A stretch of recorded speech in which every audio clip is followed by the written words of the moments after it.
பார்க்க போறோம் அப்படின்னா, தமிழகத்தில் ஆகஸ்ட் 5ஆம் தேதி 2 மாவட்டங்களுக்கு விடுமுறை அறிவிப்பானது வெளியாகி இருக்கிறது. எந்தெந்த மாவட்டங்கள் என்பதை பார்ப்பதற்கு முன்பாக நம்முடைய சேனலுக்கு புதிய பார்வையாளராக இருந்தீங்க அப்படின்னா, சேனலை மறக்காம சப்ஸ்கிரைப் பண்ணிக்கோங்க. பள்ளி மற்றும் கல்லூரிகளுக்கான விடுமுறை தொடர்பான அனைத்து அறிவிப்புகளையும் தெரிந்து கொள்ளலாம். ஆகஸ்ட் 5ஆம் தேதி சேலம் மாவட்டத்திற்கும் தூத்துக்குடி மாவட்டத்திற்கும் உள்ளூர் விடுமுறை அறிவிப்பானது வெளியாகி இருக்கிறது.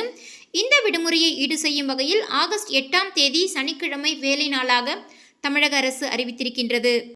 சேலம் மாவட்டத்தில் நடைபெறும் கோட்டை மாரியம்மன் திருவிழாவை முன்னிட்டும், தூத்துக்குடி மாவட்டத்தில் நடைபெறும் பனிமய மாதா பேராலய திருவிழாவை முன்னிட்டும் ஆகஸ்ட் 5ஆம் தேதி இந்த 2 மாவட்டங்களுக்கு விடுமுறை அறிவிப்பானது வெளியாகி இருக்கிறது.